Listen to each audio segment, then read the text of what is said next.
Parece que tenemos que agradecerle mucho a la Fundación Federalismo y Libertad, a la Fundación Neumann, por esta posibilidad, José Cano, de cerrar este interesantísimo foro con una entrevista. Estamos saliendo un poco tal vez de las distintas ponencias porque estamos ante una campaña electoral.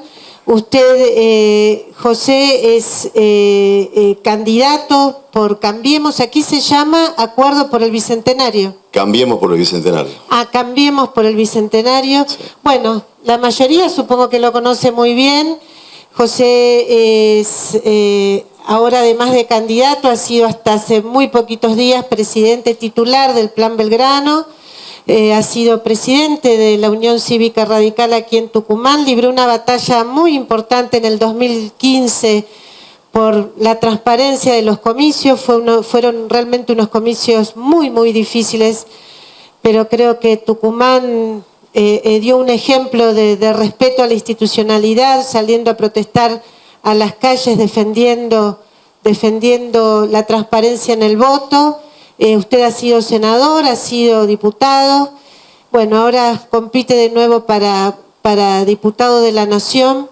Tengo muchas preguntas para hacer, sé que tal vez la gente esté un poco cansada, pero me parece, si no le molesta, José, me gustaría arrancar, siendo que este es el foro económico del NOA, se ha discutido la situación global de la Argentina en el contexto regional, en el contexto mundial.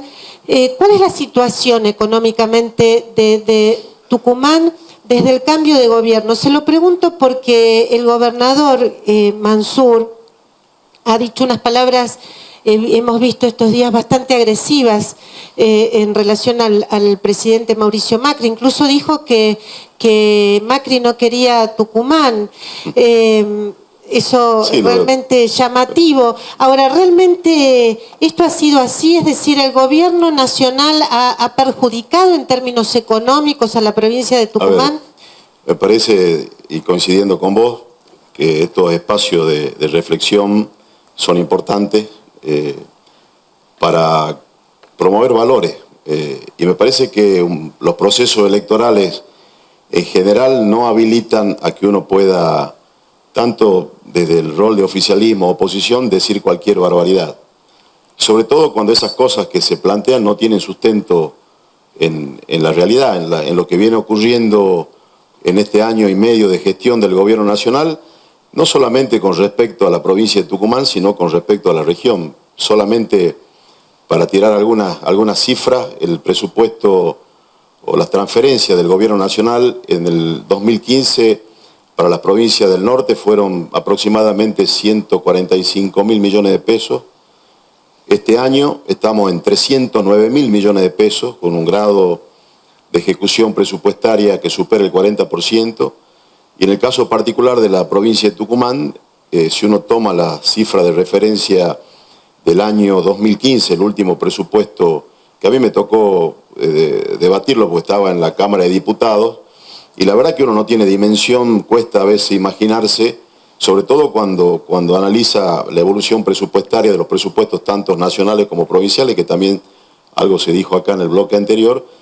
Tucumán hoy tiene un poco más del doble, casi 56.000 millones de pesos asignados por el gobierno nacional a la provincia de Tucumán. ¿Asignados en calidad de qué, José? Son las transferencias donde Tucumán está, digamos, por delante de otras provincias que obviamente también plantean sus quejas porque solamente entre los planes Argentina Trabaja y ella hacen, que se hacía campaña diciendo que el presidente, si Macri ganaba, se quitaban los planes y demás.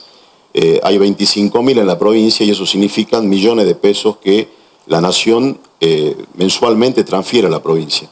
En obras públicas hay solamente, contrariamente a lo que se dice, algo dijo hoy el presidente, lo que se valoró de la gestión del presidente Macri. Claro, hoy estuvo el presidente Macri aquí en Tucumán. Y que inclusive, digamos, no es porque lo diga yo, está en los distintos medios de prensa de la provincia. El gobernador valoró muchas decisiones que tomó el gobierno nacional y hoy las niega. Solamente en hábitat, estamos hablando, Silvia, de cosas tan básicas como la que tuvimos el día sábado en Santa Rosa de Leales, en el este tucumano, inaugurando un pozo de agua potable, algo tan básico en el siglo XXI como abrir una canilla y que la gente tenga agua. Es decir, para 200 familias del este tucumano, estamos en este momento esperando la no objeción del BID para una licitación de aproximadamente 1.050 millones de pesos con 15.000 conexiones domiciliarias de cloacas en el departamento Cruz Alta, que fundamentalmente abarca Banda del Río Salí, Alderete, Las Teñas y San Andrés. Todos los líquidos cloacales de ese departamento hoy se vuelcan en el cauce del río Salí, que obviamente perjudican a los tucumanos que viven más abajo, que son pequeños minifundistas o productores, y que la característica de eso, cuando uno transita los pueblos del este que están lindantes al río Salí, o en el caso de Concepción, estamos licitando una planta de 540 millones de pesos para 70.000 habitantes, el 22 de agosto se abren los sobres. Bueno, los líquidos cloacales se vuelcan al cauce del río Gastón. Entonces, hay 11 intervenciones del Estado Nacional por casi 1.400 millones de pesos en Nueva Baviera, Famaillá, en Pacará, Banda del Río Salí, en Villa Belgrano, es decir, en distintas localidades que son las 100 localidades que el Gobierno Nacional diagnosticó como más vulnerables de las provincias que forman parte de esas 100 localidades que están en todo el país. En Tucumán, ¿cuántas? En este momento hay 11 que están en ejecución por una cifra de aproximadamente 1.300 millones de pesos. ¿Y en qué consisten?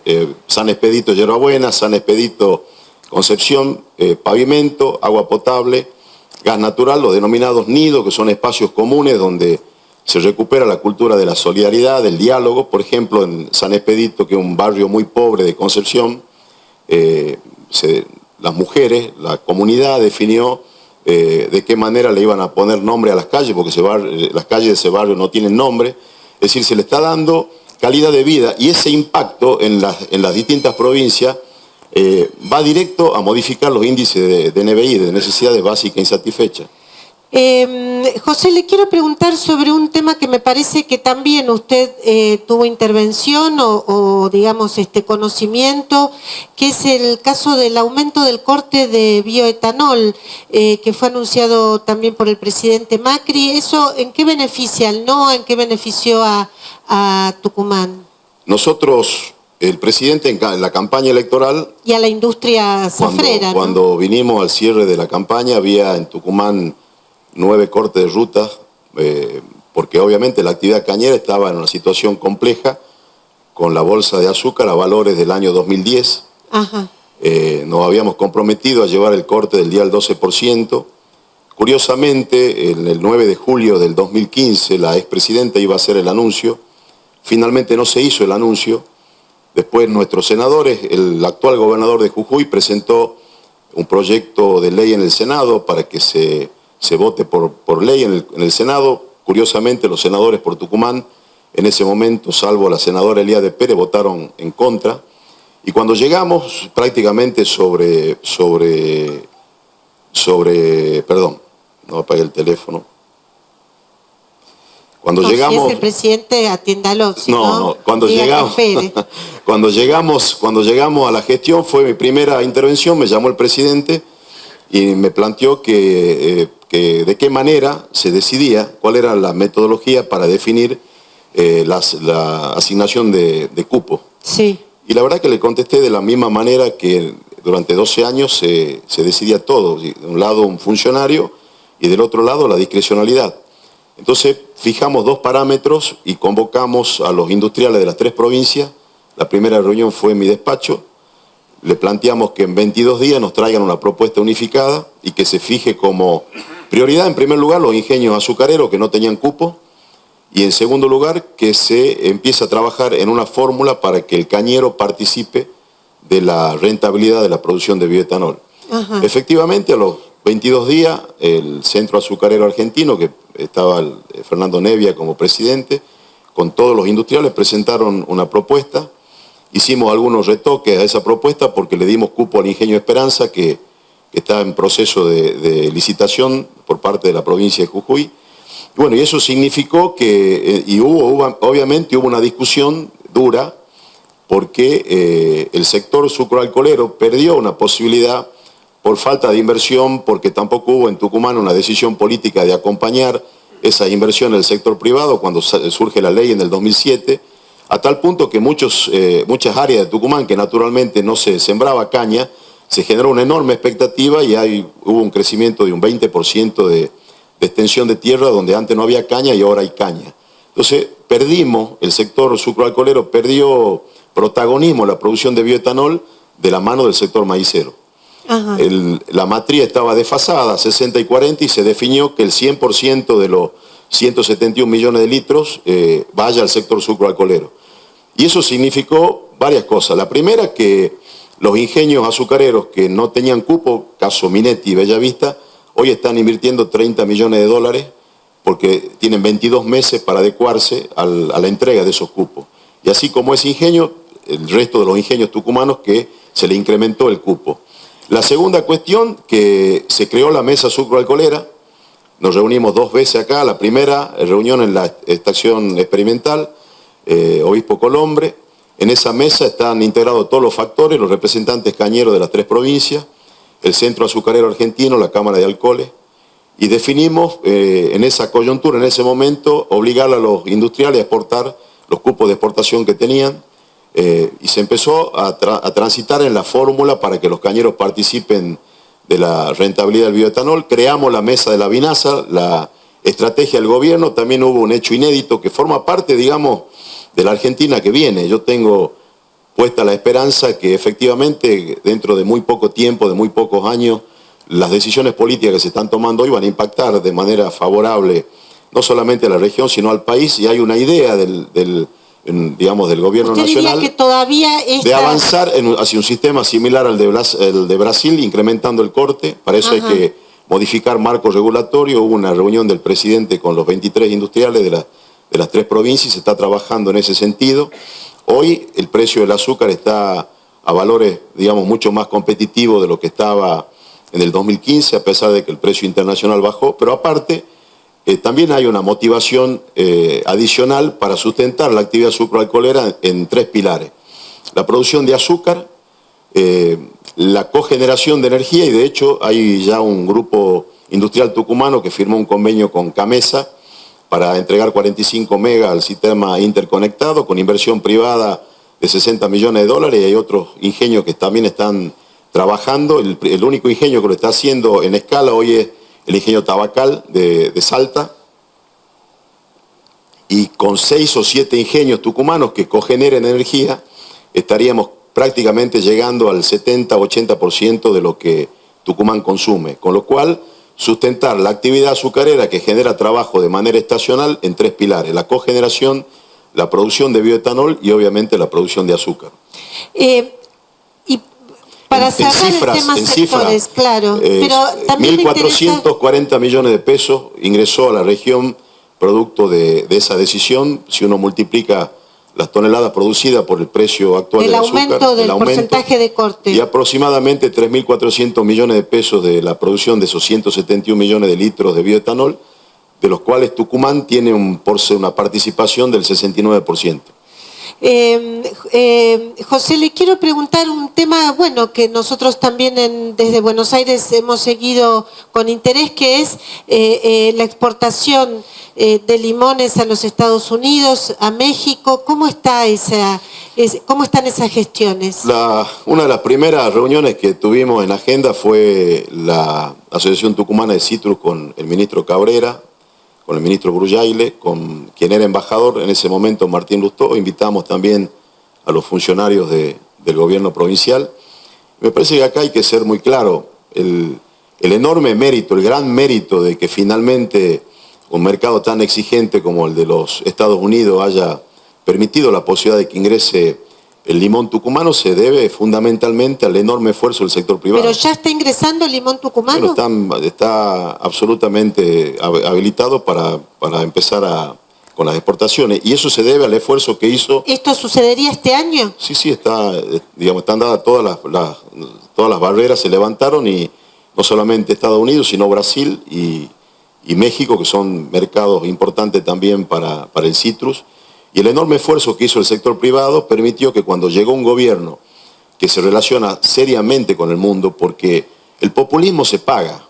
Yo estuve en el Senado y estuve en la Cámara de Diputados cuando se festejaba la manera en la que se expropió Aerolíneas Argentina. Eso significó un durísimo golpe al mercado del biodiesel, porque tuvimos penalizaciones de la Unión Europea y dejamos de exportar más de 1.000 millones de pesos en biodiesel. Cuando eso también ocurrió, cuando el canciller en ese momento avanzó sobre un avión de los Estados Unidos, se puso arancel a la frutilla que exportábamos de Tucumán, y me parece que la manera en la que un gobierno se vincula con el mundo permite que el sector privado, que tiene un enorme grado de avance en la tecnología, en las inversiones que ha realizado, genere las condiciones de negocio y de aumentar las exportaciones, que eso obviamente genera mayor inversión y mayor trabajo, que es el gran déficit que tenemos en la región. Yo lo escuchaba... Bueno, eso le quiero preguntar. Estos esfuerzos que está haciendo el gobierno nacional, digamos, hasta hace poquito, para consonancia con el gobierno provincial. Si para el gobernador Macri no quiere a Tucumán, no querer a Tucumán significa haber generado las condiciones para que el limón ingrese a los Estados Unidos. No querer a Tucumán significa darle un fuerte empuje al sector sucroalcoholero. No querer a Tucumán significa tener en carpeta y en el presupuesto plurianual una obra trascendente para la región, que es la construcción del dique Potrero del Clavillo y el dique El Naranjal. No querer a Tucumán significa tener un nuevo parque, el Parque del Bicentenario, el Parque Aconquija, o las inversiones que estamos haciendo en agua potable y cloaca. Me parece que... ¿está esto generando empleo real, concreto, crecimiento real, concreto en la provincia de Tucumán?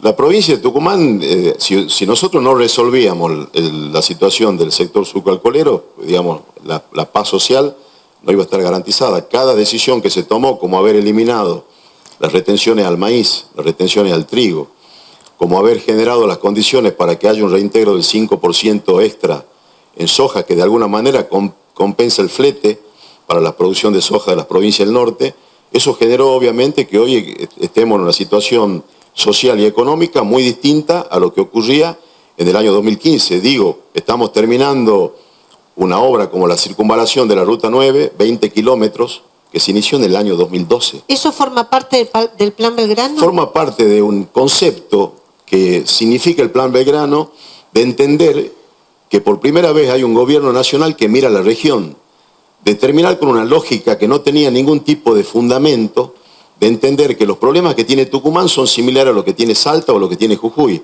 de que para Tucumán es importante tener la autopista de Capital de Tucumán a Terma, pero si esa autopista no está en un concepto de un corredor de la Ruta 9 y de la Ruta 34, si no se tomó la decisión política en el marco del Plan Belgrano, porque había 2.400 millones de dólares para el Urquiza, para el San Martín y para el Belgrano. La decisión del presidente fue que el 100% de esos recursos vayan para los 1.600 kilómetros de vía que impactan de manera directa en las provincias del norte. Y que cuando anunciábamos esto hace un año, la verdad que ni los propios amigos nuestros creían, porque nos decían, escúchame, esto no va a ocurrir. Vivimos en la Argentina de la inmediatez, en la Argentina de haber anunciado el tren de la capital a Tafí Viejo en teleconferencia en el año 2009 con la expresidenta. El único día que funcionó la locomotora fue ese día. En la Argentina, donde figura una obra terminada de Tucumán Capital a Concepción, tren de pasajero, con certificado final de entrega de obra, pagada por 12 millones de pesos en el año 2007 y no se hizo un kilómetro de vía. En la Argentina, de haber anunciado en el año 2011 el ramal C25 en Formosa, un ramal estratégico para la provincia, con 700 kilómetros de vía. Se tenía que terminar la obra en el 2014, solamente se construyeron 30 kilómetros de vía. Entonces, naturalmente, el escepticismo de la gente se sustenta en el descrédito de anuncios de obras que nunca se han hecho. Ahora, si hoy vamos a Monte Quemado, o vamos a Charata, Chaco, Santiago del Estero, ya están los 140 primeros kilómetros de vía nuevos. Llegaron 1.000 vagones para el norte, llegaron ya 22 locomotoras para el norte. Licitamos la segunda etapa que impacta de lleno en Salta y en Jujuy y parte de Santiago y Chaco, a 1.000 millones de pesos menos de lo que había planificado la gestión anterior. Ahora, José, ¿y por qué el Plan Belgrano ha tenido tantas críticas? ¿Por qué se ha dicho que era un blef, que era una cáscara vacía? Las críticas siempre son buenas. Ahora, siempre, como le decía un colega tuyo, sacó una carta al lector un funcionario del gobierno de Tucumán, Neme, que está hace 25 años en la función pública. Es decir, lo que tiene que explicar, el Plan Belgrano existe porque destrozaron el sistema ferroviario. El Plan Belgrano existe porque no construyeron... El secretario, creo, de Relaciones Institucionales tuvo a cargo del ingenio La Esperanza en Jujuy, que obviamente es un desastre. Pero por eso digo, hay que ver de dónde vienen las críticas. Si las críticas vienen de quienes en los últimos 20 años tuvieron responsabilidad de gobierno, pasamos de un presupuesto nacional de 57.000 millones de pesos a 2 billones de pesos, un presupuesto provincial de 900 millones de pesos a 60.000 millones de pesos, y consolidamos un núcleo de pobreza del 30% de la población, o dejamos una provincia como la de Jujuy, que tiene 100.000 empleados públicos, 90.000 personas que viven de programas sociales provinciales o nacionales y 37.000 empleos del sector privado.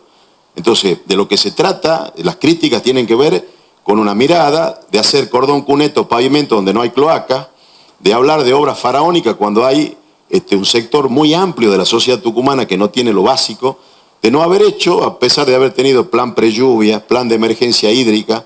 Las inundaciones ocurren por muchas cosas. ¿Y por qué no lo hicieron si tuvieron, tuvieron los recursos? Tendrían que dar la respuesta a quienes tuvieron y tienen responsabilidad de gobierno. Digo, cuando Ortega era gobernador, y a mí me tocó, estando en la universidad, formar parte del operativo Rescate que se hizo de manera conjunta con el gobierno provincial, en La Madrid casualmente, el diagnóstico se daba que se había inundado La Madrid por 3 factores.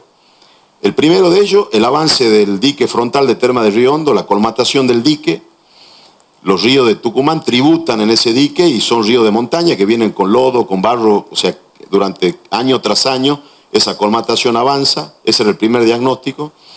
El segundo diagnóstico, porque no se había construido un dique nivelador a la altura del Singuil. Y el cuarto diagnóstico, el punto por el cual había ocurrido la inundación era por la tala indiscriminada. Pasaron 20 años. Yo digamos, si nosotros nos preguntamos cuáles de esos 3 factores... Pasaron 20 años y ¿qué pasó? La tala indiscriminada siguió, decir, no se hicieron las obras, y obviamente vos antes de la ruta 157 tenías 20 kilómetros de cauce del río Medina, por darte un ejemplo, un cauce definido. Hoy a 4 kilómetros, 5 kilómetros de la ruta 157, en una zona en Monteagudo, una zona que se llama el gasoducto, el río pierde el cauce porque el dique avanzó y el río no tiene cauce. Entonces, le quiero hacer una última pregunta y no sé si hay posibilidad de que el público tal vez haga un par de preguntas también. La última, ahí ya hay gente que levanta la mano, José. Sí. Usted tiró unas cifras en cuanto a cantidad de empleos públicos, crecimiento en Jujuy. ¿Cómo es la situación aquí en Tucumán?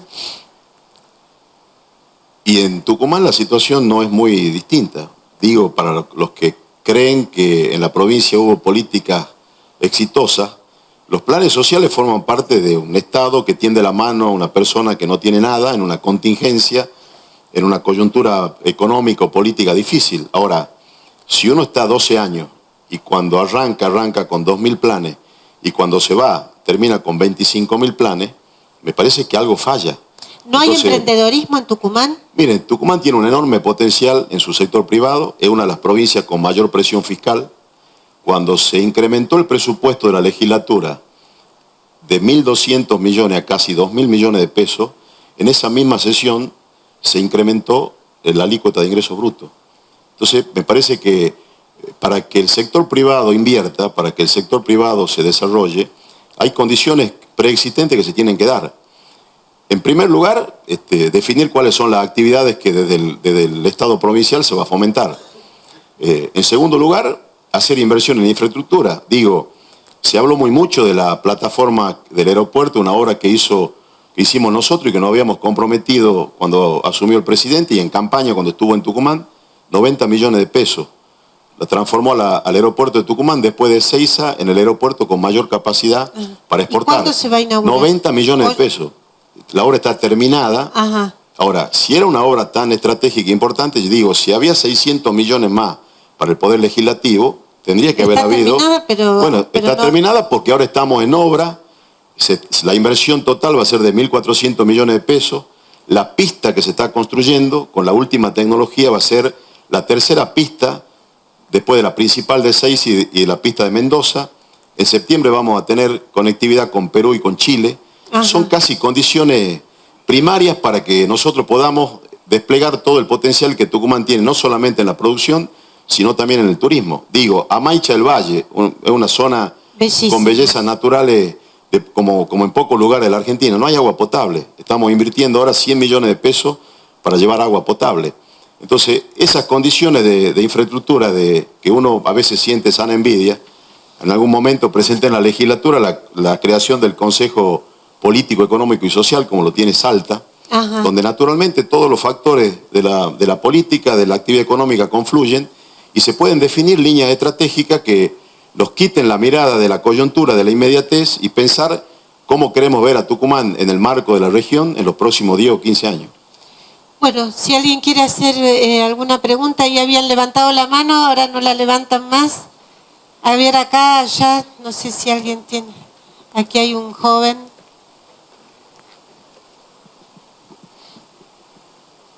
Hola, José. ¿Cómo está? Mucho gusto. Me gustaría saber cuál sería tu plan para combatir la inseguridad en Tucumán y en el país y qué opinas sobre la libre portación de armas. Mira, el tema de la inseguridad es un tema que tiene que ver con políticas públicas. Y que las cosas que ocurren cuando uno administra el Estado no son producto de la casualidad. Las malas o las buenas políticas públicas son las que modifican índices. La provincia de Tucumán, y acá se habló del empleo público, Tucumán debería tener aproximadamente 14.000 efectivos policiales, tiene 8.000. En la zona este de la provincia de Tucumán tenés 43 comisarías, hay 800 efectivos.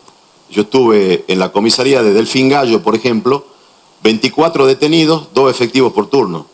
Un área de influencia de más de 9.000 habitantes. En la comisaría de Alderete, 17 detenidos, 2 efectivos por turno. Es decir, 800 efectivos para toda la región este. Se levantó la brigada este que estaba en la zona de Las Teñas. Entonces, por acción o por omisión, es zona liberada. Porque de ninguna manera vos podés pretender tener seguridad si no cumplís con el primer pilar de cualquier política exitosa en materia de seguridad pública, que es la prevención. No sirve de nada tener cámara de seguridad o tener un 911, porque la policía llega cuando el delito se cometió. Y acá lo que lamentablemente falta en la provincia es política en materia de seguridad. ¿Qué hicimos nosotros? Cuando yo asumí en el Senado, en el año 2009, capaz que muchos de los que están acá no conocen o no saben, como no sabía yo, en el gobierno de Menem se creó la Delegación de Inteligencia Criminal y Narcotráfico en Tucumán, que tenía influencia en las 6 provincias del norte, 360.000 kilómetros cuadrados, y tenía como lógica esa unidad infiltrar bandas de narcotraficantes. Cuando yo asumo en el 2009, yo estoy en una fundación que capacita a dirigentes políticos, y es un tema en el cual tuve la posibilidad de viajar a Colombia, Estados Unidos, de conocer la DEA, la lógica de las primeras tecnologías en lucha contra el narcotráfico. Cuando asumo como vicepresidente de la Comisión de Seguridad Interior y Narcotráfico del Senado, me presento en la delegación esta que estaba en la Avenida América. De los 36 efectivos había 17 efectivos, año 2009, tenían un Fiat Duna modelo 92 y un presupuesto exiguo. Entonces, mi primera intervención en el Senado fue cuando fue Aníbal Fernández como jefe de gabinete, y obviamente no la pasó bien con la información que uno tenía y con lo que estaban haciendo en materia de seguridad. José, y hoy en materia de sacaron 5.000 gendarmes de la frontera y los trasladaron a la provincia de Buenos Aires. Sacaron 1.500 prefectos de la hidrovía y de la zona de frontera marítima y los llevaron a la provincia de Buenos Aires. Los resultados los estamos pagando ahora. Cuando nosotros asumimos en diciembre del 2015, creamos en Tucumán 2 delegaciones de la Policía Federal. La primera, la División Especial de Lucha contra el Narcotráfico, hoy con 90 efectivos. Consecuencia de esa decisión política, cayeron 4 bandas de las que cayeron en este año y medio. Una de ellas, una de las más importantes, la lideraba César Trayán. 4 toneladas de precursores químicos en José Cepaz. César Trayán. César Trayán, asesor categoría 1 del bloque del Frente para la Victoria de la legislatura tucumana. A ver, la última pregunta, por favor.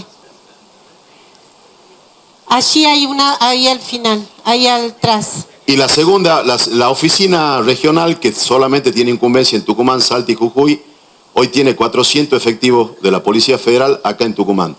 A tu respuesta, me parece que una mayor articulación entre lo que significan las fuerzas federales y las fuerzas provinciales, incrementar el número del recurso humano, la capacitación de las fuerzas policiales es importante, trabajar por cuadrantes con efectivos que tengan presencia. El primer pilar de una política en seguridad es la prevención, y lo que uno no ve en las calles es la presencia de policía. Lo que, digamos, el círculo que cierra esto son las agencias de seguridad privada, que naturalmente los empresarios, los industriales, quienes invierten en la provincia, tienen que contratar porque si no, no pueden desarrollar su actividad.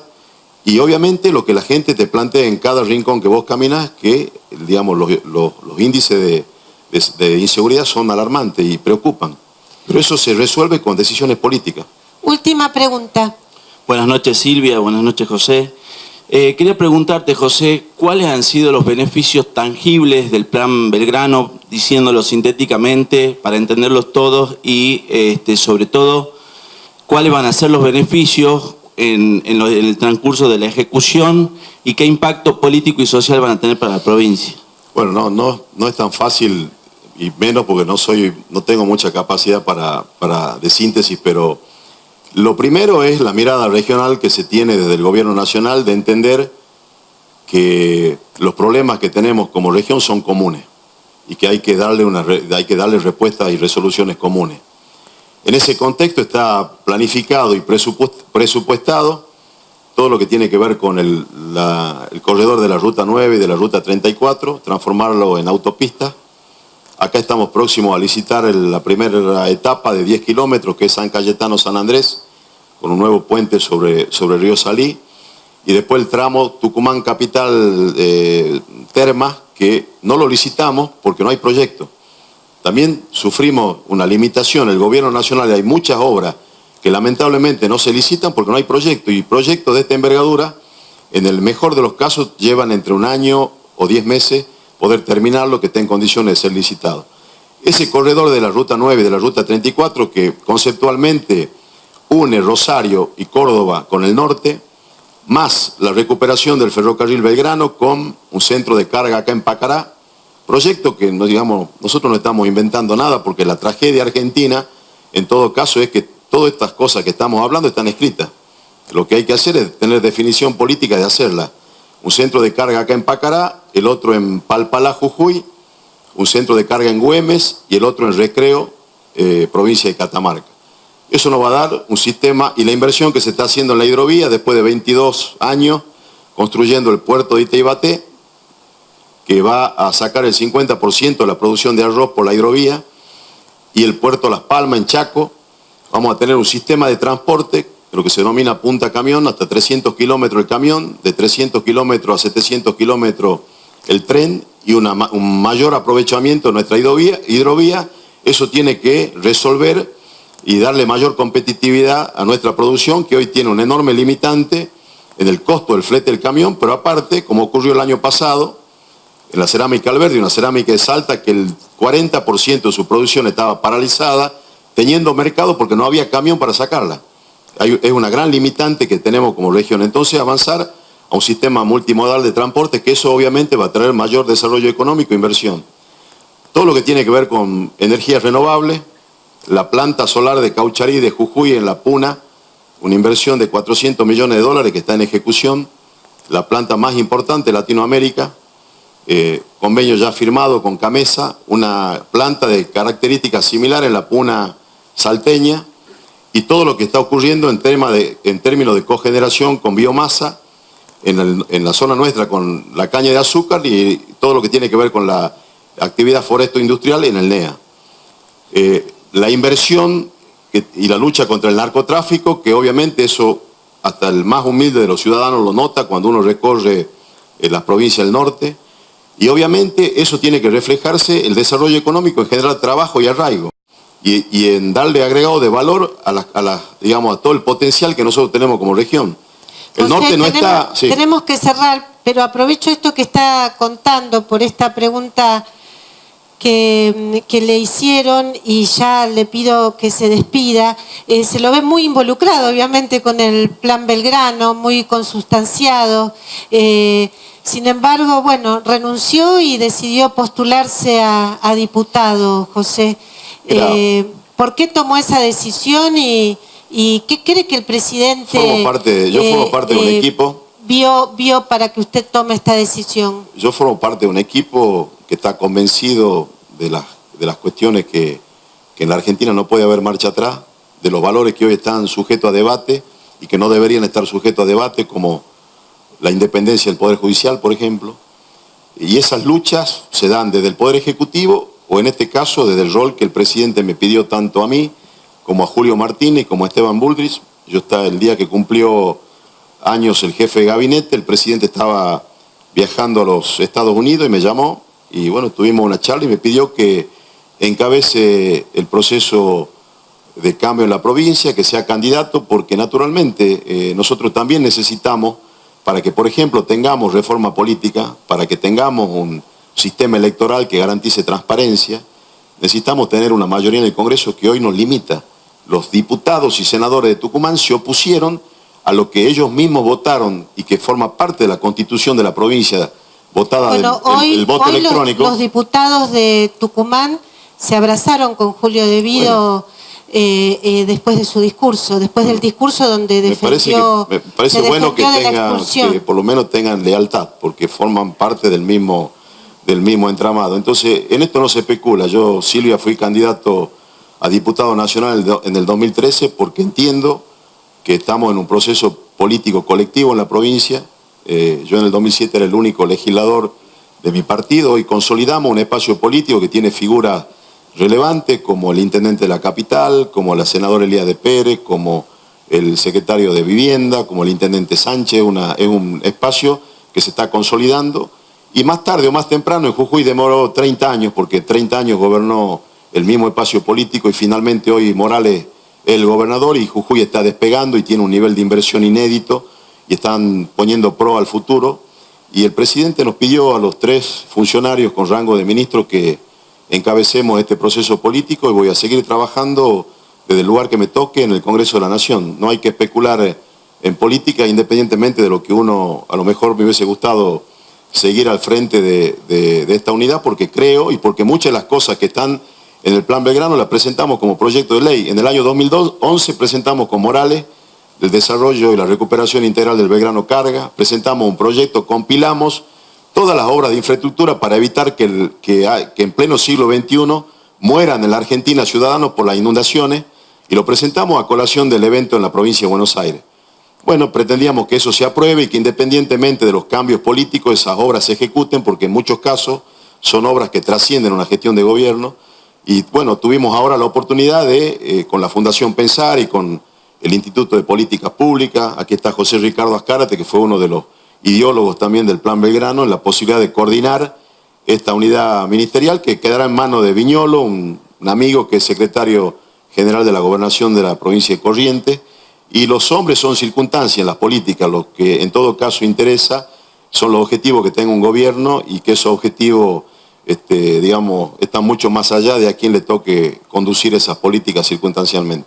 Bueno, José Cano, le agradecemos mucho este reportaje y suerte en las elecciones. Gracias.